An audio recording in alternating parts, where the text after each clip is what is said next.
عزیز دوستو، قرآن مجید فرقان حمید نے ارشاد فرمایا ہے کہ محمد الرسول اللہ، فرمایا محمد صلی اللہ تعالی علیہ وسلم اللہ کے رسول ہیں۔ نبی اکرم صلی اللہ تعالی علیہ وسلم کی رسالت، حضور کی نبوت، نبی پاک صلی اللہ تعالی علیہ وسلم کے خاتم النبیین ہونے اور حضور سید عالم علیہ السلام کے امام الانبیاء ہونے کی گواہیاں جگہ جگہ اللہ کے قرآن نے بیان فرمائی ہے۔ نبی کریم علیہ السلام اللہ کے سچے رسول ہیں، اس کے دلائل اتنے زیادہ روشن ہیں کہ وہ سورج سے بھی زیادہ روشنی دیتے ہیں، چاند سے بھی زیادہ تابناک ہیں۔ میرے بھائیوں، نبی پاک صلی اللہ تعالی علیہ وسلم کا وجود مسعود جسم اقدس ایسا خوبصورت تھا، وہ خود اس بات کی دلیل تھا کہ یہ اللہ کے سچے رسول ہیں۔ ہمارے ہاں بہت سارے لوگ ہیں جو اکثر اس بات پر گفتگو کرتے ہیں کہ نبی پاک صلی اللہ تعالی علیہ وسلم کو اور تمام انبیاء کو اللہ تعالیٰ نے بشریت کا کالب عطا کیا، تو بھئی بالکل ٹھیک ہے۔ اعلیٰ حضرت رحمۃ اللہ علیہ نے لکھا ہے، حضور کی بشریت کا انکار کرنا تو کفر ہے۔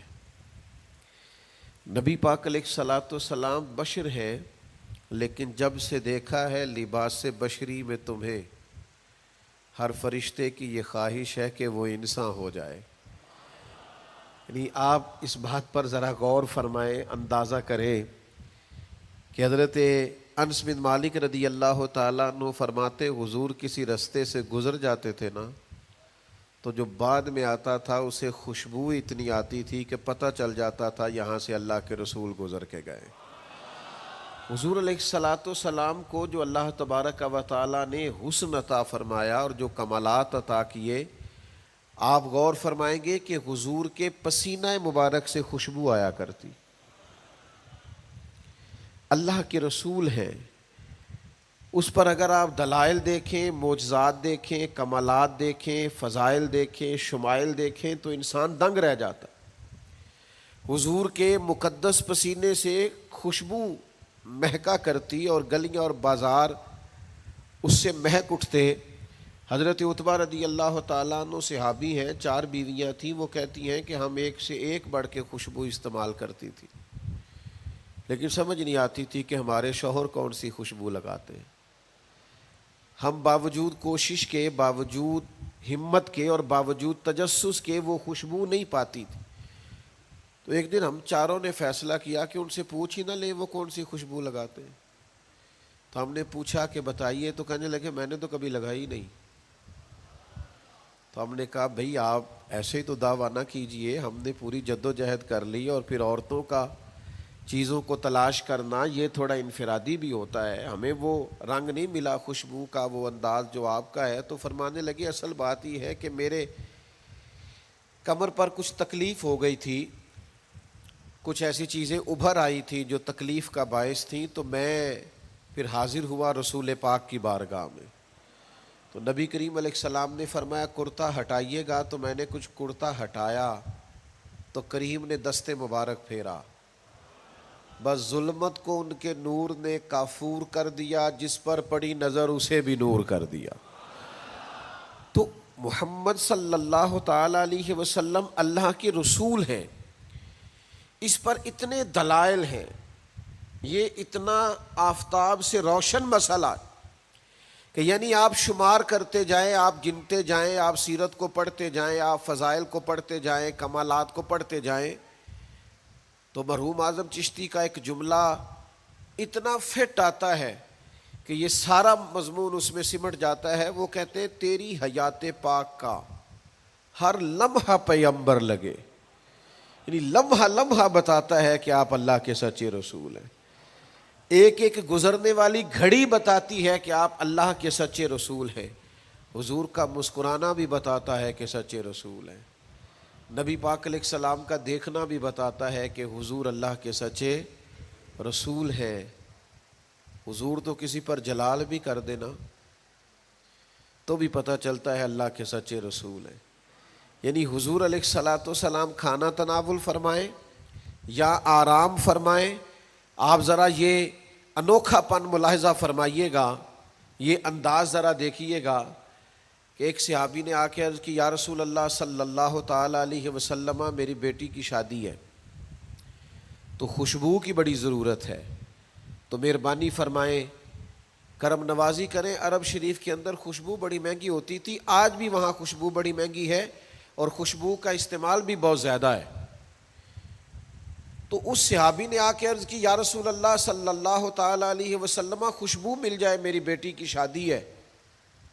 تو حضور علیہ السلام نے فرمایا ایک لکڑی لے آؤ اور ایک بوتل ایک شیشی لے آؤ. وہ لے کے آئے تو محبوب نے نا لکڑی کے ساتھ اپنا پسینہ تیری حیات پاک کا ہر لمحہ پیمبر لگے، حضور نے وہ پسینہ مبارک اتار کے اس شیشی میں ڈال دیا. فرمایا جا جا کے استعمال کر، اللہ تبارک و تعالی بہترین خوشبو عطا کرے گا. حضور علیہ الصلاۃ والسلام کا سارا وجود نور. یعنی ہمارے ہاں کسی آدمی کے منہ سے تھوک نکلے یا لعاب نکلے تو لوگ اس سے گھن محسوس کرتے ہیں، جگہ جگہ لکھا ہوتا ہے تھوکنا منع ہے. لیکن نبی کریم اگر لعاب دہن لگا دینا مولا علی کی آنکھوں پر تو شیر خدا فرماتے ہیں مجھے پہلے سے بھی زیادہ بہترین نظر آنا شروع ہو جاتا ہے. اللہ کے محبوب صلی اللہ تعالیٰ علیہ وآلہ وسلم کے پورے وجود نور کو جیسے جیسے دیکھتے جائیں محسوس ہوتا ہے کہ تیری حیات پاک کا ہر لمحہ پیمبر لگے. حضرت عبداللہ ابن سلام رضی اللہ تعالیٰ عنہ فرماتے میں گفتگو کرنے آیا تھا، حضور علیہ الصلاۃ والسلام کے دین کے بارے میں کچھ معلومات کرنے آیا تھا، اور میں تورات کو پڑھنے والا تھا، اہل یہود کے علماء میں سے آپ کا شمار ہوتا تھا. اپنے کچھ لوگوں کے ساتھ آئے، فرماتے نبی کریم صلی اللہ تعالیٰ علیہ وسلم اونٹنی پر تشریف فرما تھے اور صلہ رحمی کے متعلق کچھ گفتگو کر رہے تھے. میں نے حضور کی گفتگو سنی. محبوب کا لباس مبارک مہنگا نہیں ہوتا تھا پر نہایت ہی اجلا ہوتا تھا، نہایت سادہ ہوتا تھا، نہایت باکمال ہوتا تھا. فرماتے میں نے اونٹ پر بیٹھے ہوئے محبوب کے لباس کا، بات کرنے کا، نفاست کا، ہاتھ اٹھانے کا وہ انداز دیکھا، اور جھکی جھکی نظریں اور معصوم لہجہ اور گفتگو میں سلاست اور روانی اور ٹھہرے ٹھہرے جملے اور لفظوں کا وہ ایک خوبصورت ریدھم. فرماتے ہیں وہ سارے انداز میں نے دیکھے تو میں جو بات کرنے آیا تھا مجھے بھول ہی گئی. لباں تے موہراں لگیاں بولن دی جاچ ہی بھول گئی، ایتھے زباناں تائیں کھولن دی جاچ بھول گئی. فرماتے ہیں میں کوئی بات ہی نہ کر سکا. جیسے ہی محبوب کے قریب گیا میں نے فوراً عرض کیا مجھے کلمہ پڑھا دے، میں مسلمان ہونا چاہتا ہوں. یہ آج جو لوگوں کی طبیعتیں الجھ سی گئی ہیں نا، آج یہ جو بے شمار باتیں، بے شمار گفتگو، سوشل میڈیا کا بے دریغ اور بے ہنگم استعمال اور ذہن کو ہر وقت تھکائے رکھنا اور طبیعت کو ہر وقت اوور تھنکنگ کرتے کرتے اپنے آپ کو پریشان کر دینا، یہ جو ساری بے چینی ہے، یہ جو سارا اضطراب ہے، یہ جو ساری ہماری طبیعتیں الجھ سی گئی ہیں. ہر آدمی کو دوسرا دشمن نظر آتا ہے اور ہر ایک کو دوسرا اپنا مخالف دکھائی دیتا ہے، اور معاشرے کے اندر بسنے والا ہر آدمی لالچی دکھائی دیتا ہے. محسوس ہوتا ہے سارے شہرت کے لیے لگے ہوئے ہیں، سارے اقتدار کی جنگ لڑ رہے. یہ جو ہماری ساری بدگمانیاں ہیں اس کی بنیادی وجہ یہ ہے کہ ہم ادھر ادھر تو کھل کے دیکھتے ہیں، اپنے محبوب کی بارگاہ کی طرف نہیں دیکھتے. ہم جب حضور علیہ السلام کی پرکیف شخصیت کو دیکھیں گے، فضائل دیکھیں گے، کمالات دیکھیں گے، معجزات دیکھیں گے، نعت پاک کی طرف توجہ کریں گے، اخلاق عالیہ کو دیکھیں گے، حسن کردار کو دیکھیں گے. دنیا میں وہ لوگ بڑے عظیم ہوتے ہیں جو نبی پاک علیہ الصلاۃ والسلام کی محبت میں پوری طرح محو ہو جاتے ہیں. آپ یقین کریں جو دروازہ رسول تک پہنچ جاتے ہیں ان کا سفر ہی ختم ہو جاتا ہے. جو حضور کی بارگاہ تک پہنچ جاتے ہیں ان کے ذہن کی مشقت پھر ختم ہو جاتی، انہیں منزل نصیب ہو جاتی. وہ لوگ اس طرح کے ہو جاتے ہیں کہ اب زندگی میں ایک ٹھہراؤ آ گیا، اب سکون نصیب ہو گیا، اب اطمینان قلبی مل گیا، اب مقصود ہاتھ آ گیا ہے، منزل مل گئی ہے. نوجوانوں بہت زیادہ نہ الجھا کرو یار، بہت زیادہ پریشان نہ ہوا کرو.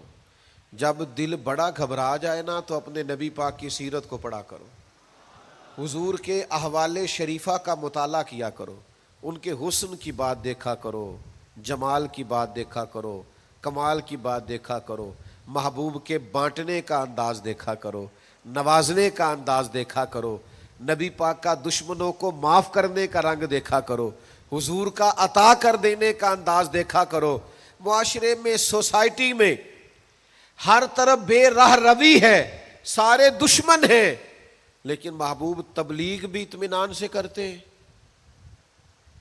ان کو دعوت توحید بھی مطمئن ہو کے دیتے ہیں، اور جب ان کے لیے دعا کرتے ہیں تو پھر بھی پوری دل جمی کے ساتھ دعا کرتے ہیں. یہ خاص ٹھہراؤ آپ کو حضور کی بارگاہ تک جانے میں ملے گا. ہم نا رسمی سی محفل کرتے ہیں، رسمی سا میلاد، رسمی سا معراج، رسمی سی سیرت، رسمی سی باتیں. وہ جو خاص ایک کیفیت ہوتی ہے نا امتی کی، پوری طرح محبوب کے قدموں سے جڑ جانا، یہ والہانہ پن کبھی ملے نا، والہانہ پن. یعنی حضرت طلحہ بن برا رضی اللہ تعالیٰ عنہ کی نبی کریم سے ملاقات ہوئی، حضور سے ملے اچانک، اور دوڑ کے جا کے نا تو نبی پاک کے قدموں سے لپٹ گئے، اور پھر لپٹے ہیں، اور والہانہ انداز ہے، اور وارفتگی دکھا رہے ہیں، اور عشق کا مظاہرہ کر رہے ہیں. اور پھر اسی درد اور تڑپ میں عرض کرنے لگے، حضور مجھے کوئی حکم کرے، میں فوراً تعمیل ارشاد کروں گا، کچھ فرما دیں. یہ والہانہ پن، یعنی کبھی آپ بڑے بے چین ہو تو کہیں یار کھولو سیرت کی کتاب، اپنے نبی کا کوئی ذکر پڑھتے ہیں، کھولو فلاں آدمی کو سنے جو حضور کے عشق کی بات کرتا ہے، آؤ کوئی نعت پاک کا نغمہ چھیڑ دے جو ہمارے دلوں کو ٹھنڈا کرے، آؤ کوئی قرب پائے، حضور کے دروازہ نور کی طرف سفر کرے. ہم کہاں الجھے ہوئے ہیں، کہاں سکون تلاش کر رہے ہیں، کہاں ہم نے اپنے آپ کو الجھا دیا ہے، کن بے معنی اور بے مقصد باتوں میں ابحاث اور بحثیں کر کر کے اپنے آپ کو پریشان کیے ہوئے ہیں. آئیے دیکھیے رسول اللہ صلی اللہ تعالی علیہ وسلم کی زندگی کا لمحہ لمحہ آپ کے کلیجے کو ٹھنڈا کرے گا، آنکھوں کو سکون دے گا، باطن کو پاکیزہ کرے گا، سوچوں کو نکھار دے گا. کہہ لینے دو مجھے یہ جملہ، حضور سے پیار کرو، جینے کا بھی مزہ آئے گا، مرنے کا بھی مزہ آئے گا، لطف نصیب ہو جائے گا، سرور نصیب ہو جائے گا، ایک کیف سا میسر آ جائے گا. حضور کی بارگاہ عالی مرتبت تک جڑو، نبی پاک علیہ الصلوۃ والسلام کے اخلاق عالیہ کو اپناؤ، کردار کو سمجھو، حسن تکلم کو سمجھو، نبی پاک علیہ السلام کی باتوں پر غور کرو. یقین کرو کبھی کبھی پڑھتے پڑھتے وجد ہو جاتا ہے، کبھی کبھی ان باتوں کو صرف مطالعہ کی نظر سے دیکھیں، سیکھنے کی نظر سے دیکھیں تو ایسے لگتا ہے کہ جیسے روح پرواز کرنے لگی. یہ اس طرح کے بھی کمالات ہوتے ہیں، یہ بھی رنگ ہوتا ہے، یہ بھی انداز ہوتا ہے، یہ بھی طور طریقے ہوتے ہیں. اور پھر حضور امی ہے، نبی کریم نے دنیا میں کسی استاد سے پڑھا نہیں، حضور سید عالم صلی اللہ تعالی علیہ وآلہ وسلم کسی مکتب میں نہیں گئے، حضور نے کسی مدرسے سے تعلیم نہیں پائی. لیکن جب حضور بات کرتے نا، جب محبوب حکمت کے موتی رولتے نا، جب نبی پاک علیہ الصلوۃ والسلام کوئی کلام کرتے نا، آپ یقین کریں ایسا انوکھا پن، ایسا نرالا فیصلہ، ایسی حکمت اور دانائی سے بھری ہوئی بات، یعنی جو فلسفیوں سے کھل نہ سکی اور نکتہ وروں سے حل نہ ہوئی، وہ بات ایک طیبہ والے نے بتلا دی چند اشاروں سے. حضور دو چار اشارے کرتے اور عقدے کھل جاتے. ایسی دانائی والی بات، ایسی قیمتی بات ایسی انوکھی بات محبوب بیان کرتے. حضرت سعد بن عبادہ رضی اللہ تعالیٰ عنہ کے پاس نا فتح مکہ کے موقع پر جھنڈا تھا. وہ علم بردار تھے، جن کے پاس جھنڈا ہوتا تھا وہ آدمی سب سے آگے آگے ہوتا تھا. اب ایک وقت ایسا آیا کہ صورتحال اس طرح کی بن گئی کہ حضرت سعد بن عبادہ کو اس منصب سے ہٹایا جائے گا. بڑا مشکل فیصلہ ہے. انہوں نے کوئی ایسی معاذ اللہ غلطی بھی نہیں کی، لیکن حالات ایسے آ گئے ہیں کہ جناب سعد ابن عبادہ کو ہٹانا پڑے گا، ان سے جھنڈا لیا جائے گا. صحابہ بڑے پریشان ہیں کہ حساس آدمی ہے، ان کی خدمات بہت زیادہ ہیں، کس طرح ان کو ہٹائیں گے، کیا کریں گے. نبی کریم کی بارگاہ میں عرض گزار ہے، یا رسول اللہ کیسے ہٹائیں حضرت سعد ابن عبادہ کو، اور کیفیات اور حالات بھی ایسے ہیں کہ ہٹانا بھی پڑے گا. آج کل نا بہت سارے لوگ کام تو کرتے ہیں پر دانا نہیں ہوتے. جذباتی فیصلے، جذباتی باتیں، ایموشنل گفتگو، وقتی طور پر چیزوں کو بہتر کرنا، اور بس وقتی طور پر آج گزارا ہو کل دیکھی جائے گی، لیکن چیز کی گہرائی تک، اس کی اصل تک نہیں اترتے، اس کے سارے لوازمات کو نہیں دیکھتے، قبل از وقت منصوبہ بندی نہیں کرتے. ہمارا مزاج نہیں ہوتا، ہم ٹھہراؤ اپنی زندگی میں نہیں لاتے. نبی پاک چونکہ اللہ کے رسول ہیں، ہر لمحہ حضور کا پیغمبر لگتا ہے. اب حضرت سعد ابن عبادہ کو ہٹانا ہے اور ان کی جگہ کسی اور کو مقرر کرنا ہے، اور بندہ بھی بڑا حساس ہے اور بات بھی کوئی ایسی نہیں، تو کیا کریں. پتہ ہے نبی کریم علیہ السلام نے کیا کیا؟ حضور فرمانے لگے کوئی پریشانی نہیں، ہٹا دیتے سعد ابن عبادہ کو. حضور نے بلایا، فرمایا سعد میرا ارادہ بنا ہے کہ جھنڈا آپ سے لے لیا جائے. حضرت سعد ابن عبادہ نے ابھی گردن جھکائی تھی تو حضور فرمانے لگے میرا ارادہ ہے آپ سے لے کے آپ کے بیٹے کو دے دیا جائے. جو فلسفیوں سے کھل نہ سکا، جو نکتہ وروں سے حل نہ ہوا، وہ راز طیبہ والوں نے بتلا دیا چند اشاروں میں. اور تیرے آگے ہے یوں دبے لچے فصحا عرب کے بڑے بڑے، کوئی جانے منہ میں زبان نہیں بلکہ جسم میں جان نہیں. ایسا کمال فیصلہ، ایسا انوکھا فیصلہ. اچھا جس فیصلے سے وہ پریشان ہو سکتے تھے نا کہ مجھے ہٹایا جا رہا ہے، جب انہیں پتہ چلا نا کہ میری جگہ پہ میرا بیٹا آ رہا ہے، وہ اتنا خوش اپنے جھنڈا اٹھانے پہ نہیں تھے جتنا اپنے بیٹے کے جھنڈا اٹھانے پہ راضی ہو گئے. ان کی طبیعت مچل گئی. نبی پاک صلی اللہ تعالی علیہ وسلم کے پیغمبر ہونے پر، نبی ہونے، ایسے دلائل، ایسے کم، آپ جس زاویے سے دیکھیں ششدر رہ جائے گی، حیران رہ جائیں گے، پیار ہو جائے گا. کچھ ایسے مصنفین بھی گزرے ہیں معاذ اللہ ثم معاذ اللہ، جو مسلمان نہیں تھے، غیر تھے، کلمہ نہیں پڑھتے تھے، معاذ اللہ استغفر اللہ، نقل کفر نہ باشد، تنقید کی اینک لگا کے انہوں نے حضور کی سیرت کو پڑھا، لیکن اس نظر سے پڑھا پھر بھی مدینے والے کے غلام ہو گئے.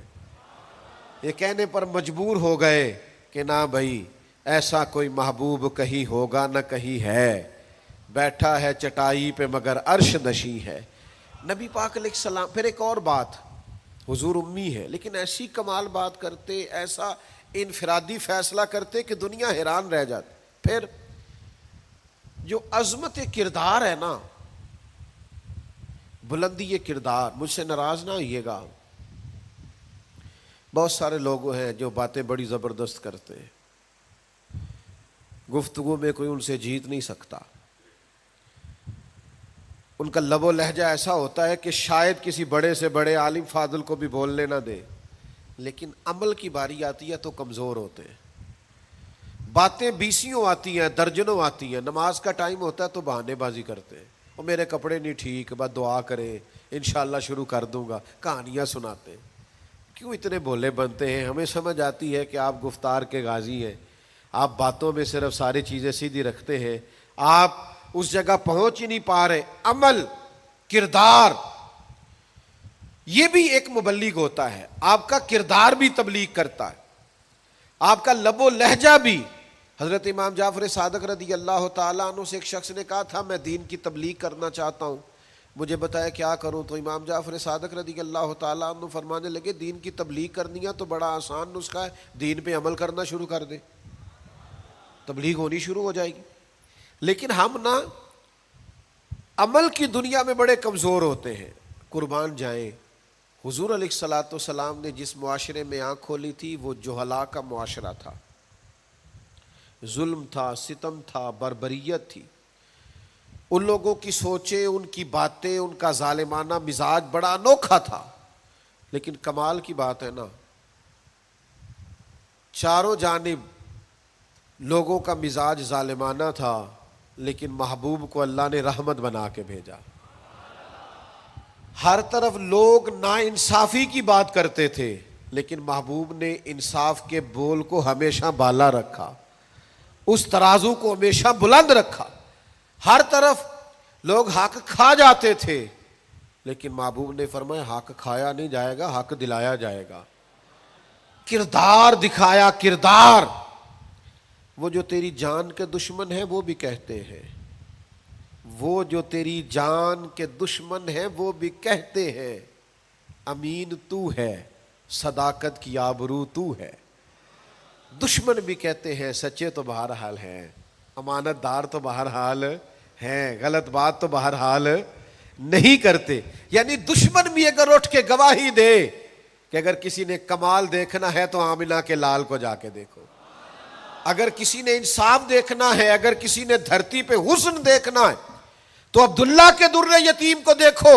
وہ بھائی آپ سمجھے نا، عظمت کردار کے وہ موتی جو حضور نے عطا کی۔ دیکھیے باہر والوں نے جب دلیلیں مانگی تو حضور نے معجزات دکھائے، اور جب اپنوں نے دلیلیں مانگی، مکے والوں نے، قریش والوں نے، اپنے قبیلے والوں نے دلیل مانگی، آپ نبی ہیں تو دلیل کیا ہے؟ تو اللہ کا قرآن کہتا ہے کہ محبوب نے کہا فقد لبثت فیکم عمرا من قبلہ افلا تعقلون، اور میں نے تمہارے بیچ عمر گزاری ہے ساری، تمہیں عقل نہیں؟ میں کوئی باہر سے نہیں آیا، میں نے 40 سال تمہارے اندر گزارے ہیں، میرے جیسا کوئی سچا ہے تو دکھاؤ، کوئی دیانتدار ہے تو دکھاؤ، کوئی پاکیزہ مزاج ہے تو دکھاؤ، کوئی اس طرح کا ستھرا ہے تو دکھاؤ، کوئی اس طرح کا مزکی ہے تو دکھاؤ۔ تمہارے بیچ میں نے وقت گزارا ہے۔ باقیوں کو نبی پاک نے معجزات بطور دلیل دیے، اور جب اپنوں نے دلیل مانگی تو حضور نے فرمایا میری سیرت دیکھ لو، میرا کردار دیکھ لو، میرے شب و روز دیکھو۔ فقد لبثت فیکم عمرا من قبل، میں نے اس سے پہلے عمر کا حصہ تمہارے بیچ گزارا ہے، افلا تعقلون، تمہیں عقل نہیں؟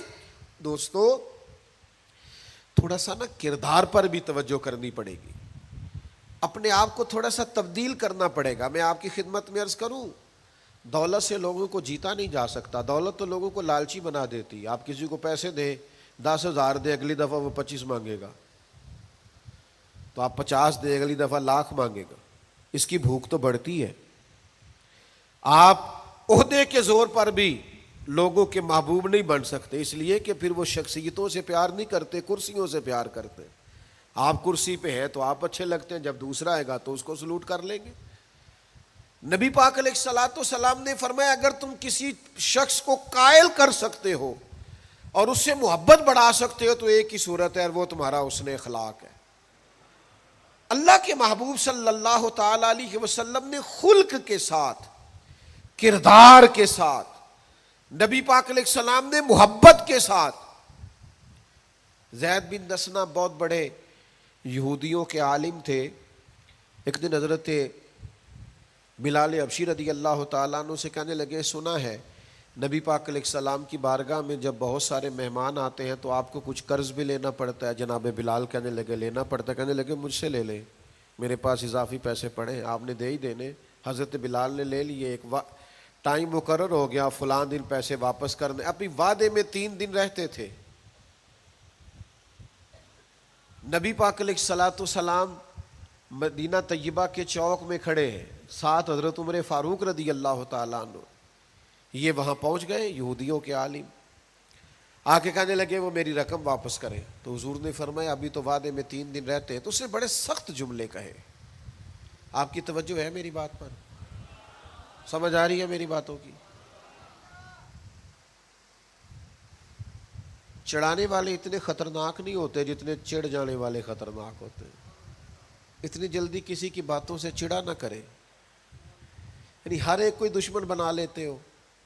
جس کا سٹیٹس ہی نہیں آپ کے ساتھ کھڑے ہونے کا اسے بھی دشمن بنا، اور دعا کرو کہ دشمن بھی خاندانی ہو. ہر ایک کو دشمن مان لیتے ہو، اسے بھی میرا اختلاف ہے، یہ بھی مجھ سے حسد کرتا ہو. چھوڑے یار، آپ کا کوئی سٹیٹس ہی نہیں ہے، سب کے ساتھ آپ کا مقابلہ شروع ہو جاتا ہے. کہیں رکے تو صحیح. کہیں وہ جو 3 بندے وہاں کھڑے ہیں، وہ جو 4 وہاں کھڑے ہیں، وہ جو 5 وہاں کھڑے ہیں، وہ میرے خلاف باتیں کر رہے ہیں. اور یار آپ بلا وجہ پریشان ہیں، وہ کوئی اور گل پہ کر دینے تو ہڑی نہیں کر دے. وہ کوئی بلا وجہ دشمن بنا لینا، چڑ جانا، ذرا سی بات پہ ڈسٹرب ہو جانا، بہت زیادہ پریشر اپنے ذہن پہ ڈالنا، اس سے بندہ کمزور پڑ جاتا ہے. انہوں نے سخت جملے کہے، لیکن نبی کریم صلی اللہ تعالی علیہ وآلہ وسلم نے نا کسی بات کا کوئی جواب نہیں دیا. حضرت عمر نے تلوار نکال لی. تو حضور فرمانے لگے عمر آپ نے تلوار نکال لی ہے، آپ کو چاہیے تھا انہیں کہتے مطالبہ نرمی سے کریں اور مجھے کہتے ان کی رقم واپس کریں. فرمایا چھوڑو. یہ جو وقار ہوتا ہے نا، یہ آدمی کے قد کاٹ کا پتہ دیتا ہے. یہ جو حوصلہ ہوتا ہے یہ اس کی تعلیم کا، اس کی تربیت کا، اس کے علم کا، اس کے بڑے ہونے کی خبر دیتا ہے. حضرت عمر سے حضور نے فرمایا چونکہ انہوں نے اب پہلے مطالبہ کر لیا ہے تو ہم ایسا کرتے ہیں پہلے ہی پیسے دے دیتے ہیں. فرمایا آپ ان کو ساتھ لے جائیں، فلاں جگہ کھجوریں پڑی ہیں، تول تول کے دے دیں، اور جب ان کا قرض پورا ہو جائے نا تو یہ جو آپ نے ان کو غصہ دلایا نا، تھوڑی کھجوریں زیادہ بھی دے دیجئے گا، تھوڑی مٹھائی بھی دے دینا، قربان جائیں. حضرت عمر رضی اللہ تعالیٰ عنہ فرماتے ہیں میں حضور کے حکم کا پابند تھا، میں ان کو ساتھ لے گیا اور لے جا کر کے کھجوریں تول تول کے دے رہا ہوا. مجھے ان پہ غصہ ہے، وہ مجھ سے ہلکی ہلکی باتیں کرنے لگ گئے حضور کے اخلاق کے بارے میں، نبی پاک کی بردباری کے بارے میں. تو مجھے جلال تھا، میں نے کہا تو کھجوریں لے، زیادہ باتیں نہ کر. میرا اپنا ایک خیال تھا کہ انہوں نے بڑے سخت جملے کہے ہیں. تو فرماتے انہوں نے میرا ہاتھ تھاما اور کہنے لگے عمر یار میرے اوپر جلدی نہ کر، میرے درد کو سمجھ، میں تورات کا عالم ہوں، میں نے اللہ کے آخری نبی کی جتنی نشانیاں تورات میں پڑھی ہیں ساری مدینے والے محبوب میں پائی جاتی ہیں. ایک نشانی میں نے یہ پڑھی تھی کہ جتنا جتنا کوئی جہالت کرتا جائے گا نبی پاک کا علم اتنا ہی غالب آتا جائے گا، حضور کی بردباری اتنی بڑھتی جائے گی. تو میں نے نا جان بوجھ کے حضرت بلال کو پیسے دیے تھے، اور 3 دن پہلے میں نے واپسی کا مطالبہ بھی جان بوجھ کے کیا تھا. میں نبی کریم کا علم دیکھنا چاہ رہا تھا، میں وہ تورات کی نشانی دیکھنا چاہ رہا تھا، اور پھر میں نے سخت جملے بھی جان بوجھ کر کیے. پر قربان جاؤ مدینے والے کو جس اینگل سے بھی دیکھا ہے اللہ کا سچا رسول ہی پایا. محمد الرسول اللہ، محمد اللہ کے رسول ہے صلی اللہ علیہ وسلم. اب وہ کہنے لگے جناب عمر سے مجھے لے جائے نا، میں نے حضور کا کلمہ پڑھنا ہے، مجھے لے جائے بارگاہ تک، میں نے نبی پاک علیہ السلام کی غلامی کا پٹا گلے میں ڈالنا ہے. تو میرے بھائیوں نبی پاک علیہ السلام کی بارگاہ تک رسائی پائیے، حضور کی عالی مرتبت بارگاہ کی طرف اپنے آپ کو لے کر کے جائیے. آج اگر ہم اطمینان چاہتے ہیں ذہنی طور پر بھی، قلبی طور پر بھی، روحانی طور پر بھی، فکری طور پر بھی، تو ایک ہی راستہ ہے، اپنے آپ کو حضور سے وابستہ کریں. ہم جس طرح کی آزمائشوں کا دن رات شکار ہے، اور جس طرح سے ہمیں نئی نسل الجھی ہوئی، بے چین، بے قرار اور مضطرب نظر آتی، اس کا کوئی اور حل نہیں ہے. اس کا ایک ہی حل ہے کہ مرنے کی طرف دیکھ، نہ جینے کی طرف دیکھ، جب چوٹ لگے دل پہ تو مدینے کی طرف دیکھ. اپنا تعلق حضور سے جوڑیے، اپنا رشتہ نبی کریم سے جوڑیے۔ میں آپ کی خدمت میں عرض کروں گا، وقت نکال کے درود پاک پڑھا کریں، وقت نکال کے حضور کی سیرت کا مطالعہ کیا کریں، ٹائم نکال کر کے نبی پاک صلی اللہ علیہ وسلم کی نعت شریف کو پڑھا کریں، وقت نکال کر کے حضور کی بارگاہ کی طرف بڑھا کریں۔ جب تک ہم یہ سارے کام نہیں کریں گے اطمینان نہیں پائیں گے، اور پھر جیسے جیسے حضور کو پڑھو گے، نبی پاک کو سنو گے، دین کی صداقت سمجھ میں آئے گی، آپ کو سمجھ لگے گی کہ آپ اس دین کے ماننے والے ہیں جو سب دینوں پر غالب بھی ہے، سب سے سچا بھی ہے، سب سے کھرا بھی ہے، اور سب سے زیادہ نکھرا ہوا بھی ہے۔